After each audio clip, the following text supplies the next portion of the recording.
Hi, this is Pat McDonald, your host for Vote for Vermont, where our tagline is listening beyond the soundbites. My guest tonight is V. Chase, who has been on the show before as a candidate for Chittenden 8-1. Right? Yes. Very nice. We're talking tonight, he was very gracious to say he would come on the show and talk about is there racism in Vermont. I've just done a show with Erica and Ben Reddick, which you can find on ORCA or on my website, at my personal website, or youtube.com, Vote for Vermont. If you'd like to be part of this series, just send me an email at voteforvermont@gmail.com. So welcome. Thank you, Pat. Could you tell folks a little bit about yourself? Yep. Born in West Africa. I always Liberia, to be more specific, if people happen to know the country. I know where that is. Yeah, but I just usually just go with the West Africa. People are like, yeah, all right, I know where that is. So born in West Africa, but then moved to Vermont shortly after. Parents met through Peace Corps, so. Oh, cool. Yep, and then they came here. Obviously, if you don't know your West African specifically, well, West African history is a lot of post-colonialism, a lot of civil wars, so. You know. Yeah, right. Good to be here, maybe. Mom decided to nope herself out of that one. Right, exactly. Good choice, Mom. Yeah, so, and then she ended up, they had contacts, because she came first, and she was married to my dad, obviously. Right. So she came, and then when the Civil War full-blown, the U.S. government took all the Americans out. They said, any Americans, you want to get out? This is your plane ticket. So, raise my hand. Yeah, well, my mom did all her paperwork, and we had a family friend, my non-biological aunt.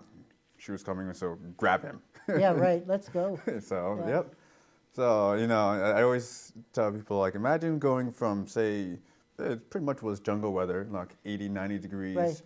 You know, and then about 12 hours later, December in Vermont. Can I just, I mean to stop you, but why did your family pick Vermont? Well, my father is actually from Kent, Connecticut. That's where his family's from, and he went to UVM. Oh, and so okay. they There was some tie here. Yeah, they had. So they have. Well, actually, past tense now since my dad just sold it. But my grandmother had a house down in Virgins. Oh, cool. Okay, is it down? I guess. Yeah, just down from here. Yeah, down and over. Down from right. here. So yeah, down in Virgins. And so, yeah, so that just got so now it's just. So what do you remember your first snowfall? No. No, too little. No. Too little. Yeah, yes, I think I was 5. Yeah. Oh, really? Yeah, cool. so. Well, we're glad you're here. Yeah. Yes. Yeah. And you're a Libertarian. Yep. And you're At least on also a secretary of the Vermont Libertarian Party. Yes. Yeah. That one's also on paper and in React. And what? I always tell people, yeah, I'm a Libertarian on paper. I'm like, oh, well, yeah, you the can econ background tend to override certain aspects. Well, they're sort of, they're interesting. TJ Dodge. Mm-hmm. Yep. I've JT had him Dodge. on the show a couple of times, and I just find him fascinating, Oh, very yes. knowledgeable. He's always talking about carbon tax, of course. That's and that's his big thing. That's his new big thing where he is spearheading that I'm slowly making my way into. There's a few of us right behind him. Yeah. So, but I just find him fascinating. So we should just jump right into this topic if you don't mind. Okay, And go ahead. Again, I appreciate it. Could you explain, and this is like, can you explain your issues with racism, if you've experienced any as a child here in Vermont and in school, college, and now that you're back, you're teaching soccer. Do you still teaching sports? Yes, I coach track, indoor and outdoor, but our indoor season got canceled. So, of course. Yeah, exactly. It was, it was one of those, yeah, well, 6 feet rule, you're doing indoor track. There's a better safe than sorry. Yeah, and, so there's that ideal. But back to your question of, I always find it's a tough question to answer. Have I experienced racism? Because it's, outside of the overt, blatant there. The names. And the names and stuff is like, I really wouldn't know. It's one of those things I always feel like if I had a really good, makeup artist, if if I could take who I am now and then say put it in a white body and do everything normal and see if there's a reaction. Interesting. Because that would be the only way to say, like how would say my coworkers react to me if instead of being a dark-skinned face, it would be a light-skinned face. Would the answers, interactions, emotions be different? Different, right. And that's the only way I can truly say, well, yes or no. But as the overtly, not that I know of, not consciously. I'm sure I could rewind my life and be like, oh, there it is. Right. But because my experience here is I think people need to be educated about how to say things, what to say, because I think most of it's not done, maybe I'm wrong, it's not done intentionally. I have a young man who says I'm wrong about this, who is in school, because kids can be, kids can be, and if they find that hook that gets you, they're going to use it. And if you're a minority, they'll use that just to bust your chops.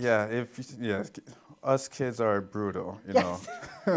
if there's an opening, we will take it. Well, that's true. I was 6 foot. I was 6 foot in 8th grade. My high school was that's all they picked on me for being so tall. And so they found my weakness and they used it. What are you gonna do? I say my weakness during middle and high school was the fact that I'm not a stereotype black guy, which You're you. At that time, it's kind of like, yeah, that hurts. But then after joining the military, I'm kind of like, yeah, I'm actually glad. Because, being in the Navy, now I met everybody, Right. Right. So you see all walks of life, people whose family have been military from day one, Right. upper class who are in the military, lower class whose family, and so East Coast, West Coast. And now I'm kind of like, oh, that's the stereotype. Yeah, I'm glad I'm not that. Right. Well, I think, I don't know what the word is here, we're all sort of one in Vermont. There's not that much diversity here. No. I think all together, all of the minorities are 4%. Yes, that's the last stat. The black population is 1.4%. I don't think so. Last I checked, it was it like lower? 1 1/4. Oh, really? Oh, Like wow, there you go. And I think actually, I used to this. The Asian population actually outnumbers the black population Interesting. by percentage. Well, obviously by sheer right, numbers each time. right. So yeah, there are more Asians in Vermont than there are black people, and I think Hispanic, and I include Latinos, is right up there. Yeah, right. Catching up right, quick. yeah. So Interesting. it's even amongst the minorities, us black people A little diversity, a lot of diversity is good, because when I first came up here, before I moved here, I went to a 4th of July parade in Bristol, Vermont. Big deal. It's a big deal. It's almost like the Virgins parade. It's huge. And I'm looking around, and I said to my husband, I said, it's such a difference than in New York, because New York, the old melting pot, you've got everybody there, and you could see. And I looked, and I said, good grief, what's up with this state? There's just nobody here. Everybody's sort of cookie cutter. Well, yeah, I think you got to look at the nature, the history of Vermont. Really, I mean, we've been rural from day one. Right. So combine that with, the weather. Let's just face it. Really? When it comes to climate, to demographics, weather is arguably the number one reason for anything. Yeah. And anything and everything. So after that, then you start coming to historical reasons. Yes. So I've been yelling at people posting their little Florida pictures lately on Facebook. I've been TMI. There's a little. There was a question in that said something about terminology. Oh, yes. Which one of those things it always occurs to me whenever I read it, and it's actually 2 different points. So it's dawned on me more as I've grown up that there is a large, I won't say, from my perspective, there's a large difference, but from the outside perspective, the difference between, say, the Black American community and the African American community they're not the same thing. So to most people outside, interesting. they're the same thing, but being in the community is like, no. Huh. There's a difference between Black American and African American. Oh, you have to explain that to me, because that's kind of, I mean, new it's thought for me. which I guess I have to precede that by going back to the term of African American in totality. It's always one of the things that it's just the way my brain works and I can never shake it out. But I always wonder, is like, why do we keep saying African American? You know, I think it comes back As opposed to American. well, yeah, that too. But Yeah. even, you know, like we don't consider, say, we rarely use the term Asian Americans unless we're talking about just the entire group Right, as a whole. right. But even then, you break it up into, you know, there's a difference between a Korean and a Chinese, right. and even hell, there's a difference between North Korean and South Korean. Right. So, and Vietnamese, and you got your Laotians, and your Cambodians, all that. But it's always, when I look at when people talk about, oh yeah, Africa, and it's like, there's 1 billion people. Right, and there's probably a lot of difference between each region. Yeah, you know? there's a huge, well, once you get into colonial history and stuff, you know, that's why most of the civil wars happened. You know, you had 2 warring tribes. Yeah. Imagine if let me pick on the Native Americans, American Indians here. Imagine if you took I gotta do my American history. If you take like the Iroquois and who were their big enemies? The Hurons, I believe. I could be wrong. Please don't, whoever's. Whoever's watching, we're just giving you an example. Yeah. Imagine if you took those 2 warring tribes and put them on the same country and then tell them, all right, you guys are now the same country, pick your president. How long do you think that's going to last before the Civil War happens? Right, exactly. And that's pretty much what happened in all of sub-Saharan Africa, really. Right. So it's kind of like they just, the Rwanda genocide. For sure, that we know. Yeah, they put 2 huge groups in the same country. You know, one was backed by the British at the time, I believe it was the British. Yep. And then when the British finally left, the other group who was not oppressed by the other group was like, screw this. And then essentially they did a flip-flop. It's And interesting like, that groups like to oppress, isn't it? No matter who. yes, exactly. There's a thing with us that we like to oppress. Oh yeah, we always like to be better than But someone else. that's a human nature thing, That is I think. yes. And so, You know? yeah, that's one. So, yeah, whenever I hear the term the African American community, it's always like, depending on who's saying it, I go, so you mean just black people in general? Oh, Is I that see what you're saying, right? So, because like the African community, and it's like, you mean just black people in general, or do you mean literally West the Africans Right. in America? Because if you break down the name of African American, it's like, well, they're from, usually when you say, let me pick on TV, actors and actresses, you know, you say Canadian American, oh, this Canadian American right. actress. Right. And so, well, what does that mean? Well, they were born in Canada, Yeah, right. and they're now American citizen. Right. So you take the term African American, they were born in Africa. It's like, first of all, Africa's not a country. You know, there's 54 countries in the continent. Right. So at least, hence why I always say I'm from West Africa. That's true. At It's least like go by saying the region. You were born in the United States. Well, where? And if you say West Africa, there's all these little. Yeah. They call them states or? Well, they're all countries. Oh, countries. Oh. But I mean, the West Africa is just a region. Yeah. And so it's easiest for me to relate to other people. Oh, he's from Africa on the west side. Most people, that's it. You know. Have you ever been back to Liberia? No, no. No? No. Do you have any family there still? Oh yeah, we have. Yeah, I bet you do. Oh yeah. Yeah. Most of my families here have been back for various reasons. My oldest uncle just retired back. So his birthday was a I couple. have to watch the time. Have you ever heard of Marcus Samuelson? What does that sound familiar? He is a famous chef. And I'm very sure, if I'm wrong, I'll email you. I thought he was born in Liberia, and he was adopted by a Swedish family. Oh, And they called him Marcus Samuelson as his new adopted Swedish name. So he became this famous chef, and he learned how to make Swedish meatballs and all this Swedish food. And so when people would ask him to come in for an interview or a job, they'd be expecting this tall, blonde-haired, and there was this really, cute little black guy, and he was very dark-skinned, and they always sort of surprised him. Well, he was my all-time favorite guy, and I went to his restaurant up in Harlem, and he walked up the stairs. And I had his book with me, and I was like a teenager. Oh, Marcus, and he signed the book for me. And I watch him all the time on TV, but I just laugh because everybody expects him to be this tall, white, blonde-haired guy, and he's not. He's just completely, but very famous. I'll have to Yeah, I send you wonder the if book. people do the same thing with me. Oh. Because I've now heard my voice enough times, Right. because my voice sounds different to me than It's it very is. deep. It's nice. Well, to me, it's actually an octave, it's a pitch higher. So Oh, really? Yeah, it's multiple pitches higher. So whenever I hear my voice on TV, I'm just like, wow, it is a lot deeper than it is in my own head. Yeah. So It is. I wonder if like that throws people off, especially my speech pattern, because I learned English from Right, my right. dad. You were here as a child. Right? Yeah, so I have people tell me, "Hey, I talk too fast," and it's like that's. Well, I hope your mom teaches you stuff about Liberia. It's long now. Yeah, is it? Oh. It's no too late. That's sort of too bad. A little. Just good to know whatever the customs and stuff are. Yeah.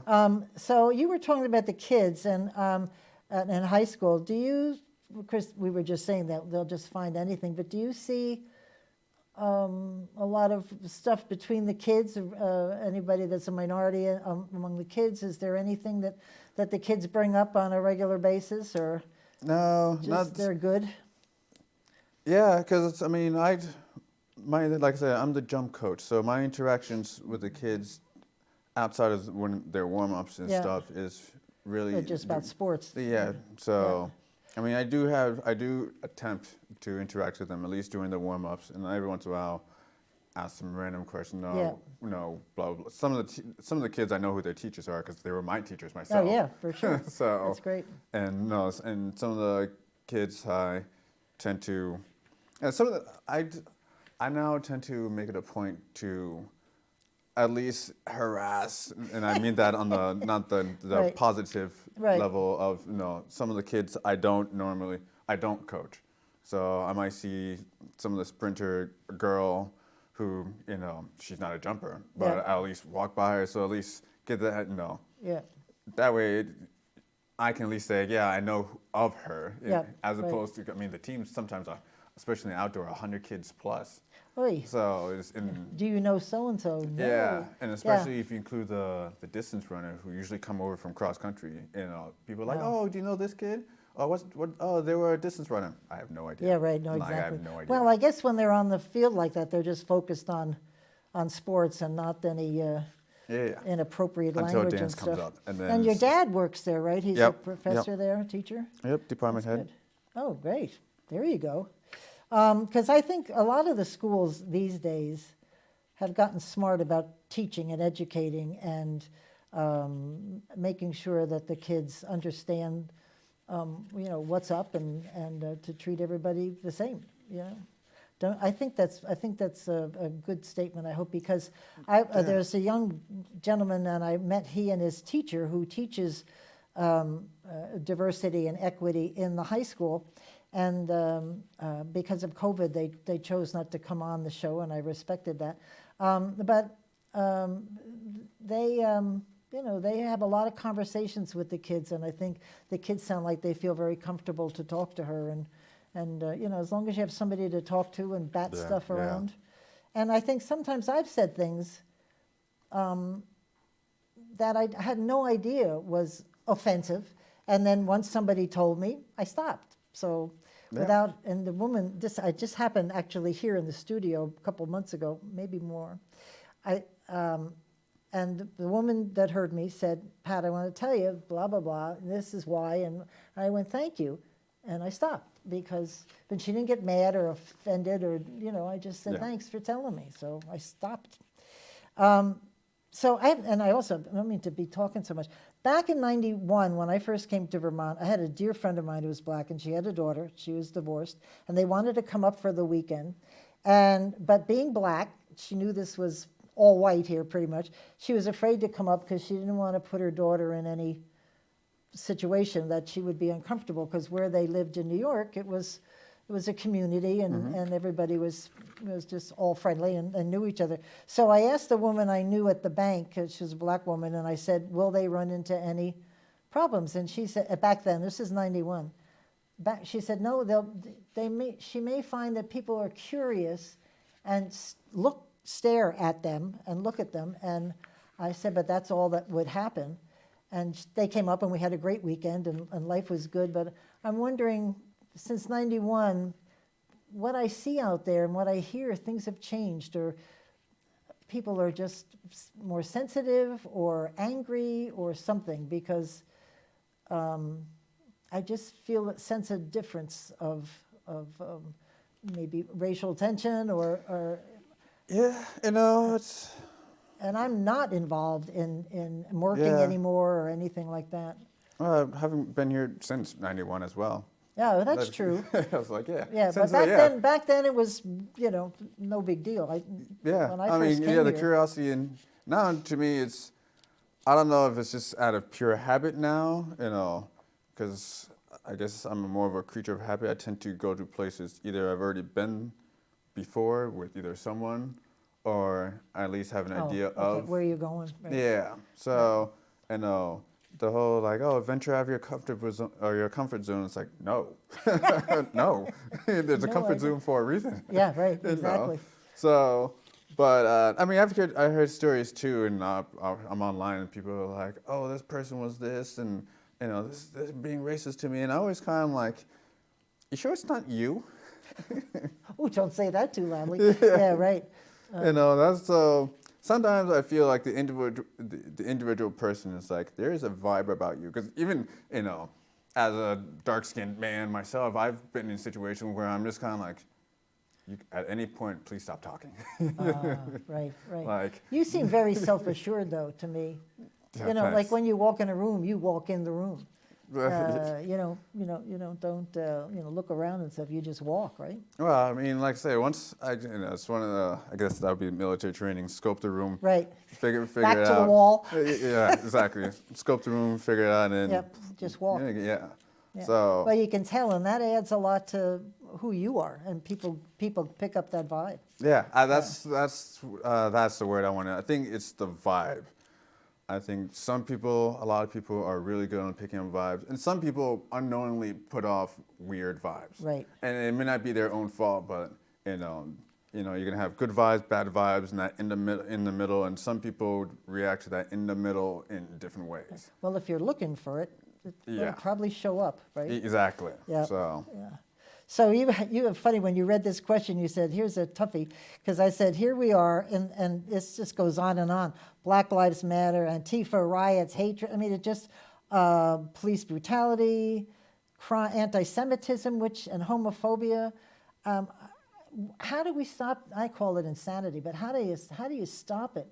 How do you get people together to respect who each of us is? I mean, there's no magic No. to it, but how does I it get can done? already answer you don't, you can't. That is the nature of the beast, and the beast being of humanity. We're a social creature. We've been that way, and our social cliques tend to be very strong and become endemic, if that's the correct word to use for that, to who we are as a person. Right. I mean, you can look at any. Say, the primate groups, you can say chimpanzees. Jane Goodall, she's done all the work there. Right. Bless her heart, and she knows even chimpanzee cliques are brutal. Right. Right. So Yeah, I think everybody's looking for the underdog, or looking for we just said that word before, and now I forget what it was, but just always wanting to be the big man on campus and put people down. Yeah. So no, how do you stop the hatred and racism? Yeah. You really don't.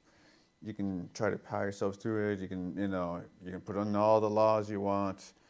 You can do all the training, but you're not going to build a Taj Mahal on a just one person on a weak at a foundation. time. Yeah. At the minute you said Jane Goodall, there's a picture of her letting go one of the I don't know what type of ape it was, and she was letting him go into the forest, and he got halfway through the clearing, and he came back and hugged her. And I went, oh my God, what a life this woman's led. Yeah. Amazing, isn't it? That's Yeah. just all I think about. So I also wanted to talk, if you're comfortable about it, talking about police brutality, and I had the Commissioner Sherling on from Public Safety, and they're doing a great deal of reaching out to the community. What can they do to make a better relationship between the law enforcement officers and the community?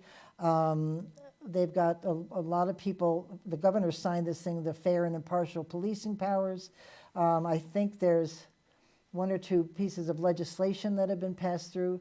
And I asked him, I said, how, in an interview, and you just pretty much alluded to that, how do you pull out from somebody that they're not racist? I mean, what is the guy going to say in an interview?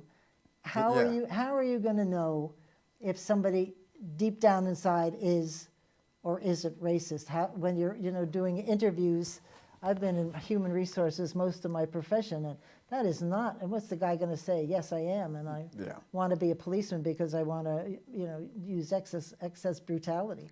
I mean, I just hope what they're doing will change things. Do you think that being involved with the community and getting to know the community, if they let the police get to know them, yes, will that work?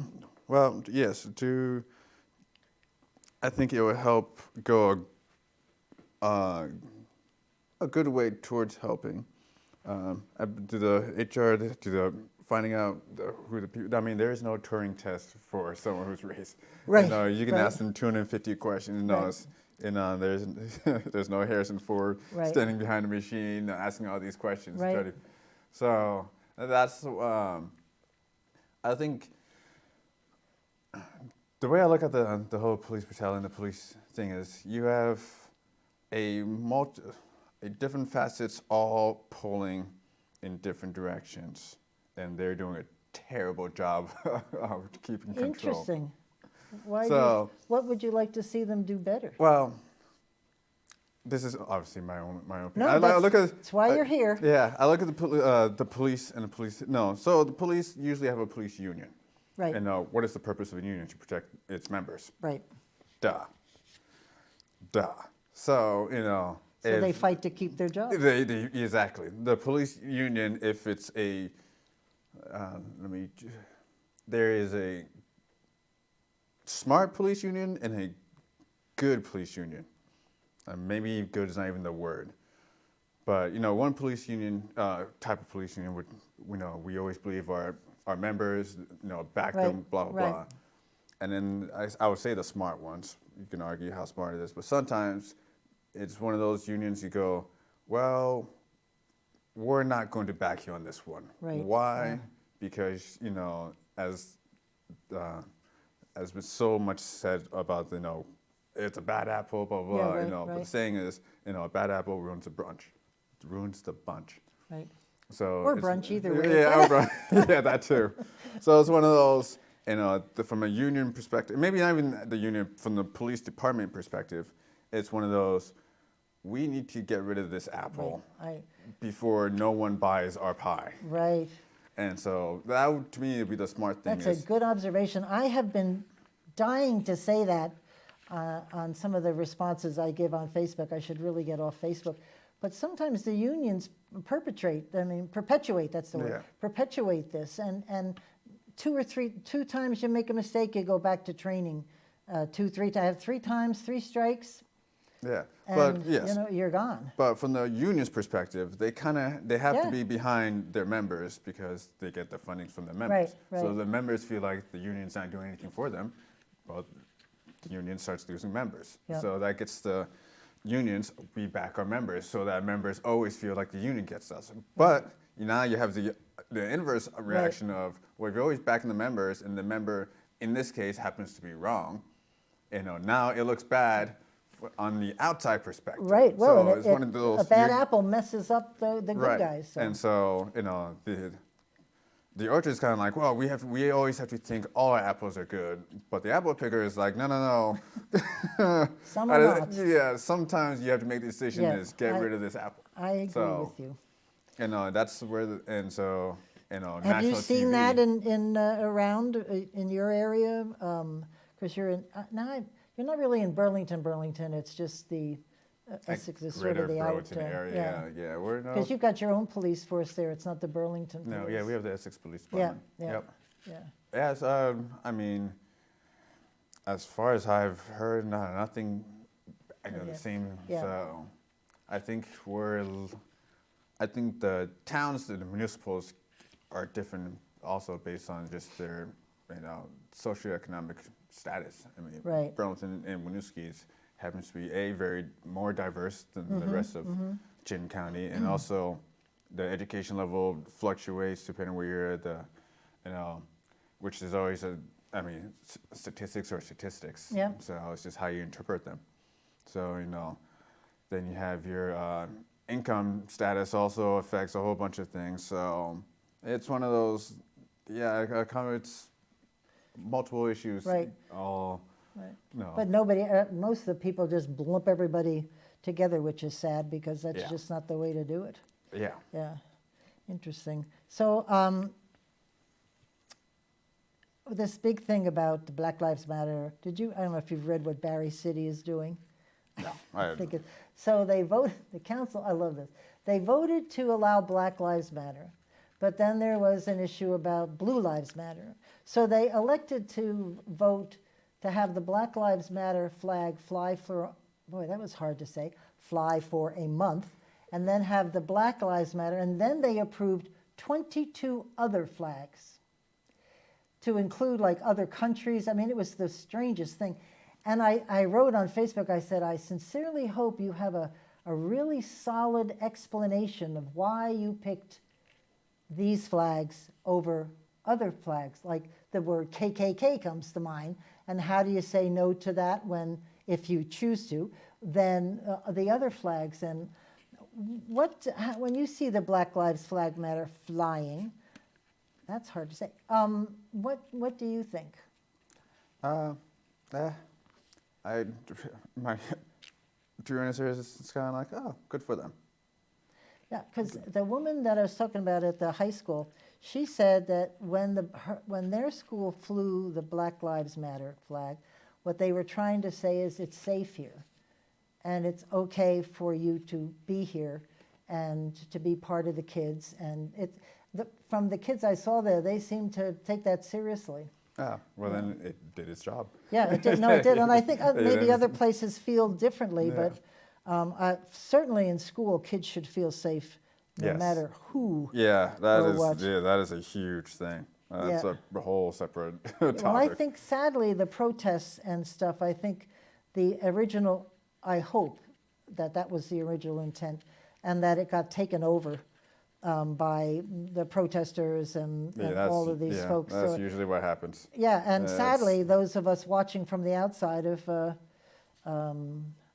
I think they've lost the meaning of what that is meant to be. It was the majority reason behind good for them. Yeah. It's kind of like, I understand the cause, Yeah. I'm for the cause, But- and then now the meaning's been taken. It's like, ooh. Yeah, like, they all let right. it get away because I originally thought, I said, if there wasn't any discrimination or racism, then they would say all lives matter. But right now, they're saying it's their lives that matter, pay attention.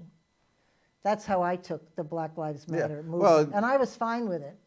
Yeah, from what I know or interpreted of the Black Lives, that was the whole cause of Black Lives Matter was the fact that from crime statistics, they are Right. disproportional to the population Right. targeted more, Right. which is like if you look at the numbers and kind of like Yeah. if you're all else being equal, if say the Black and African Americans are 25% of the population, then they should be targeted 25% of the time in proportion to everything else.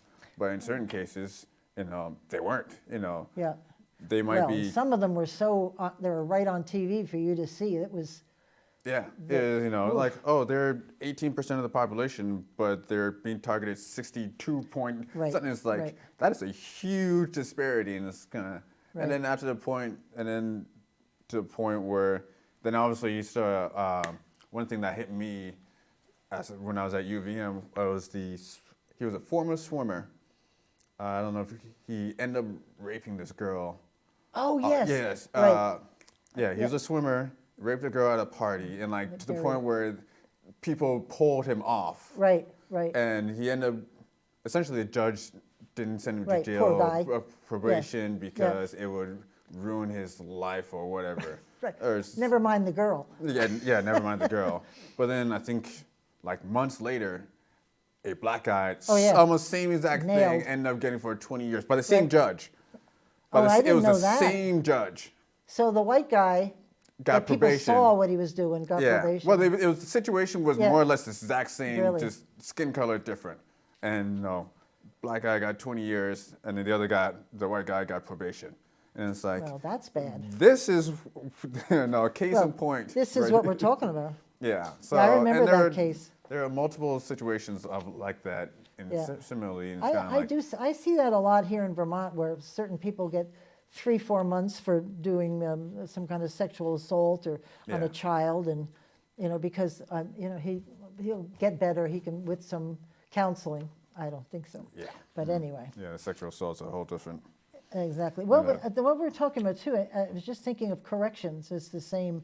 I think the percentage of minorities in prison here are much higher percentage-wise than. Well, yeah, I was gonna say what we were talking about. I think black people are like a 1.25%, maybe slightly around that. So you would So you think got they're 20%. yeah. Instead they're like 20-25%. Yeah, It's right. like, huh, and How does that happen? and then we're running around like, oh, we have an opioid epidemic, and it's like, crime, Yeah. and like no one wants to see this. Yeah, so we do have it here, sort of. Maybe it's being done through the system. Yes, maybe it's probably the- where the the whole system- systemic. Yes, there's that word. Yeah, that's that word Yeah, again. because I don't know if you've watched Susanna Davis. I know I said her first name wrong, and I apologize. She was on the show. She was hired by Governor Scott to be I got to get her title right, Executive Director for Racial Equality. Yes, I did hear that. She yeah. has got, that woman's this high in her desk. I hope she can accomplish, if she can accomplish half of what they've asked her to. I'll take 10%. Yeah, well, this state would be far ahead. Yeah. They just piled everything on her. And I know she's working with state police with what they're doing. And she's just being pulled from here today, but I just hope that that she can do something about systemic racism. And she said, we had a discussion about education and how if somebody says something, you don't jump down their throats, you explain to them and you tell them, and they'll respect that you help them, not dumped all over them. Yeah. And she's of that mind, and we've had a great talk. She's also, I'm obviously expanding out to LGBTQIA, a new edition, IA plus. I know the A. What's the I part? I don't know, but it's I know the LGBTQA. It's IA plus. IA. All right. Yeah. I have no idea, but I don't know. But it took me forever to learn LGBTQ, but Well, so that one I learned feel in high it's school. ahead to the. Well, Yeah, I I'm had glad that multiple they're friends. all recognized. Yeah. And she was talking about disability. There's so many disabilities. Your religion, gender identity. So it goes on and on. And you mentioned the socioeconomic disparity of poor versus wealthy and how they're looked at. And Yep. someday I'm going to do on this show. There's a gentleman that does this exercise, and it's about poverty. And each person is given, you're either poor or middle class or wealthy, and the wealthy people sit on a table with a white cloth, and then you go through these exercises and who would you help and who would you not help, and you wind up. Have you ever seen that? I've seen examples of those. It is so like a brick on your head, like dong. Yeah, it's expensive to be poor. Yes, It's in this state. Yeah, well, it's just in general. I was I wonder if it was one of the econ classes, or maybe one of the readings I was doing, the side readings I was doing for econ classes. The economics of being poor, right. And it's the reason why are more people being poor. This was part of the bridges out of poverty. They called it Bridge Out of Poverty, and I want to do that on this show one time, because you think you're gonna win the game, but you don't. Yeah. So yeah. And what is very interesting is that the poor people help the middle class, and vice versa, rather than the wealthy helping anybody. And it comes out in this game, and it's really enlightening. And that's probably just what the world is like. Yeah. Well, yeah, we aspire to be wealthy, but if the Yeah. wealthy were in trouble, well, you're like, you have money, Yeah, solve it right. yourself. Money does it all. That's what I tell my daughter. Whenever she's something about work, I say, look for the money, dear. Just follow the money and you'll see where the deal is. So one of the questions I want to talk about is that the role of the parent when they have children. How maybe you had experiences in your own home.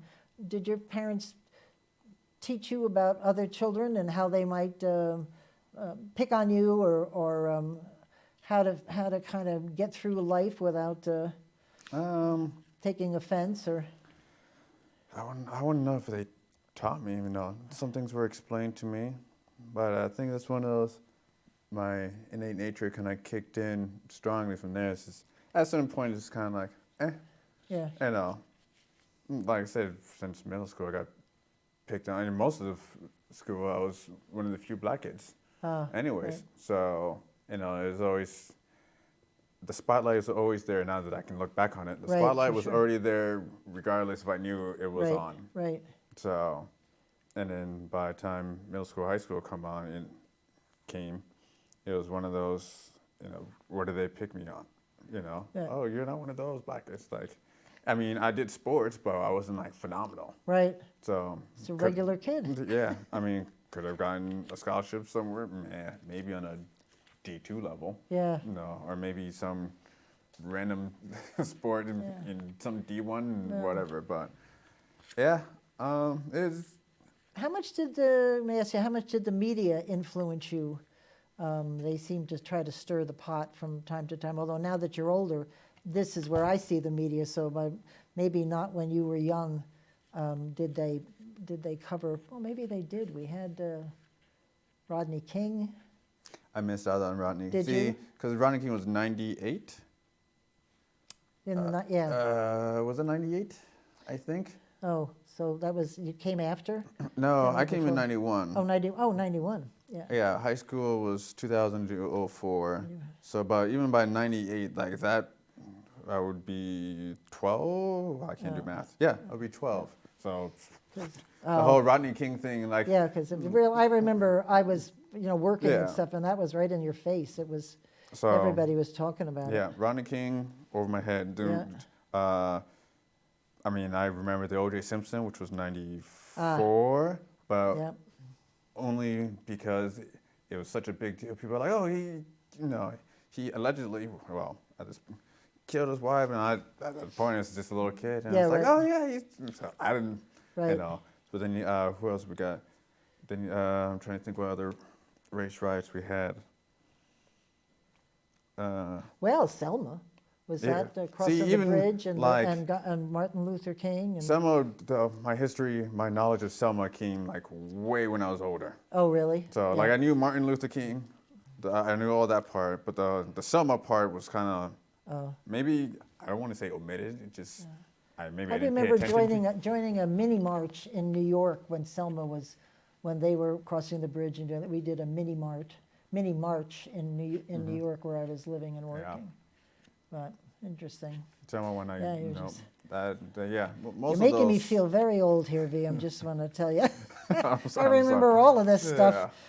Yeah. And so we should talk a little bit about defunding the police and what you think about that. First of all, whoever is their PR person, fire them immediately.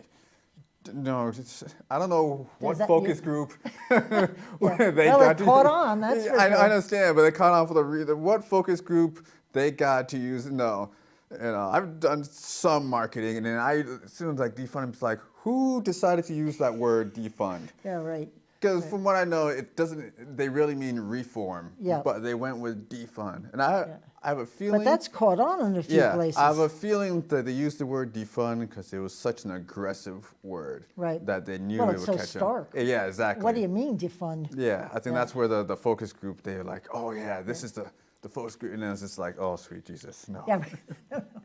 Like you're. How am I? So you're saying they're really meaning restructuring and reform? Yes, that's from what I rather know. than That's what defund. they mean. Yeah, Reform. actually, everybody restructuring. I've talked about that says the real meaning is Yes. to change things, not to defund. But then they use the word defund, and every I don't know, to be insulting, half-brained person is like, oh, you're gonna defund it, and it's like, congratulations, you got your Right. marketing viral, Well, but probably for the Yeah, Antifa, I don't know if you know the, oh my gosh, my brain just, the big motorcycle race, not motorcycle, just motorcycle gathering. other one in Texas. Yeah, out there where they have like thousands of bikes. So they were going to stop, Sturgis. Yeah, So yeah. here are these big motorcycle guys, all full of vim and vigor, and they arrive with their, their big Harleys and Hondas and stuff. And these guys were going to stop Sturgis. So they showed up, and it got so bad that they had to call the police, the Antifa people, to get them out of the crowd of Sturgis folks. So and actually Sturgis they were laughing at them and yelling and screaming, and they made a path for them, and the police escorted them out. I was cracking up. I went, who do we call when we're in trouble? Yeah. You call the police. Yep. So, and of course there's so many guns now, which I'm an owner of one. Yes, I'm an owner. And so I just was telling people, well, just give me a call. I'll come over and help. But But I have to say I don't- another Another discussion, Yeah, with yes. the whole like what happens when minorities start owning guns by the many, not just by the little, by the many. by the many. You're Well- going to start seeing gun rights. Right. I mean, It already is. well, that's my main reason why I don't support nor join the NRA. And it's like, who's one of the biggest cause of so many gun rights? The NRA. They don't want you to know that, but they have a history of that. Explain that. Well, You think they're sort of behind the scenes pushing things a little? I know a Currently, lot of no. guys here in New York in who the are past, very supportive. yes. Because NRA used to be very cushy with, well, they still are with the Republican Party. Right, that's true. Well, Yeah, that's true. Black Panthers. Yep. Some of the surface level of what the Black Panther was, well, who Yeah. watches the police? Who polices the police? Well, back then,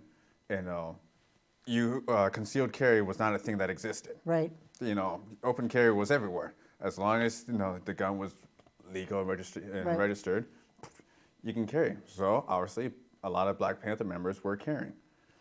Well, minorities carrying guns, oh, we can't have that. Whoa. So, FBI, NRA Interesting.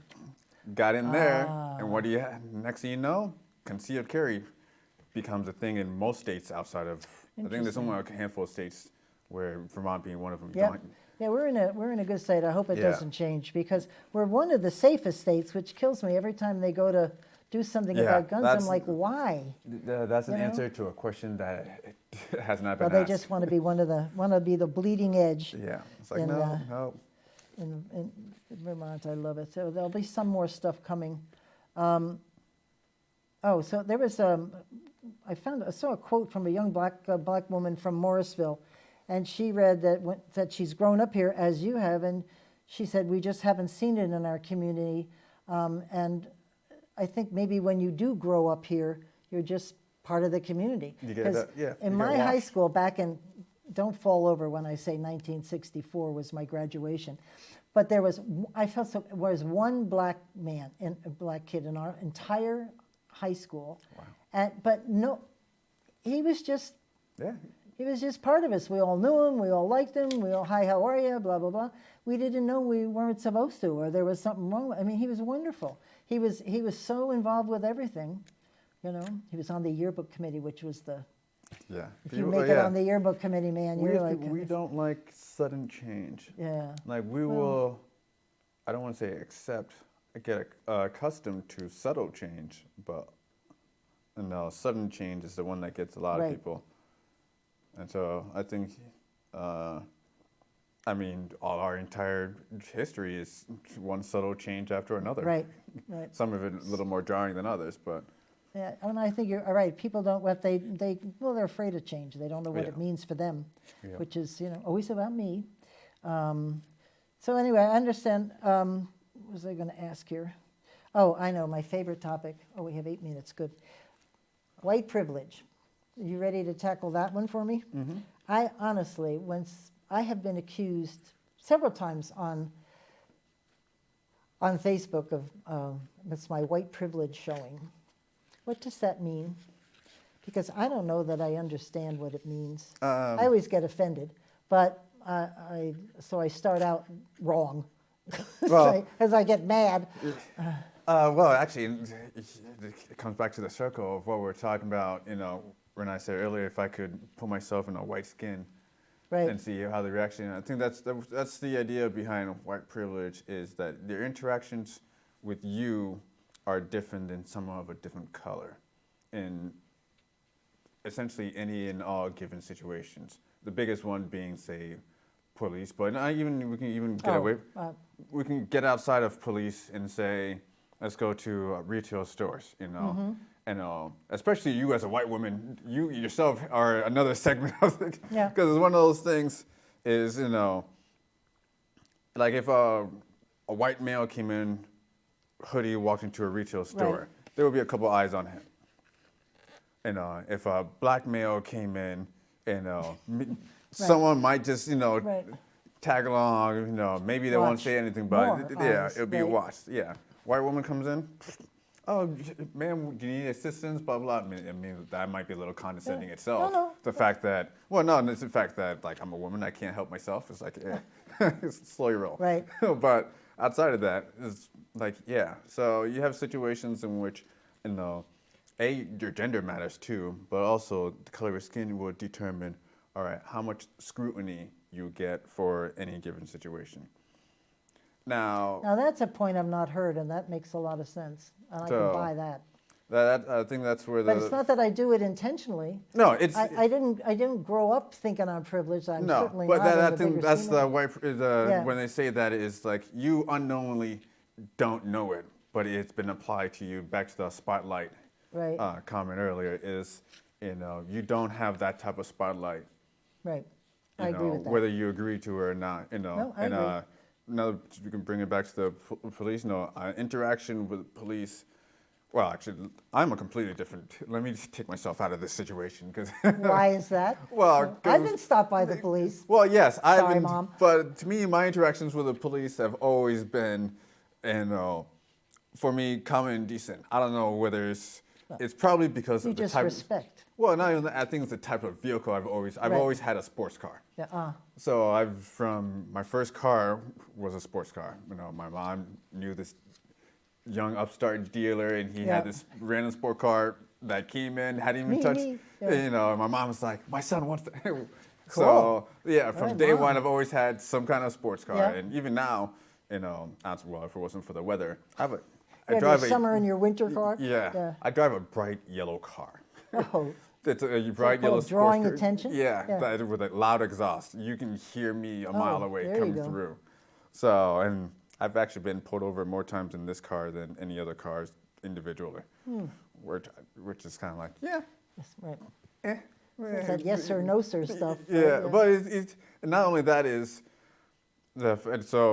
me specifically is kind of like, well, I'm always driving a sports car, whether it's some small Japanese sports car or a luxury sports car. Right. It's always been a sports car, and either A, I have my veteran plate on it, so you instantly know, or B, it's a vanity plate and it says my name, which Cool. my license plate says my name. So it's one of those. I'm here. Yeah, it's what was the last time I got pulled over downtown Burlington, doing something I shouldn't have been doing, and cop pulls me over, and he just like, couldn't help yourself, could you? And it's like, nope, you didn't even he didn't even want to know registration is kind of like, my name's on the plate. He already knew, Right, right. I know who you are, I Right. know the car, and so it's like, I know you're from Vermont because it's green. So and not only that, you can just type them in and all your information right, pops up. right. So I was like, yep. But those are most of my interactions. Is like, I think now that I'm talking about it, subconsciously, I've gone out of my way to essentially put a spotlight on me to keep myself out of trouble. That's interesting.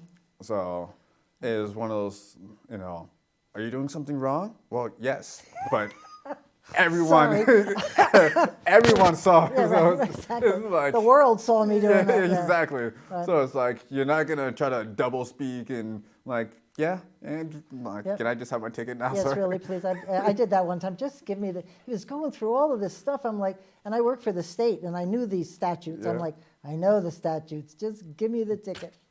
Yeah. Yeah. So, Well, good for you. I think luckily, that's good for I you. have, my record's clean, so I only have that's one good for speeding you. ticket in the worst car possible, and of course it's in Massachusetts. So, Uh-oh. so it's Yeah, like, really, all right, forget that. there's We don't talk about Massachusetts. Yeah. So I like what you said about white privilege, because that makes sense to me.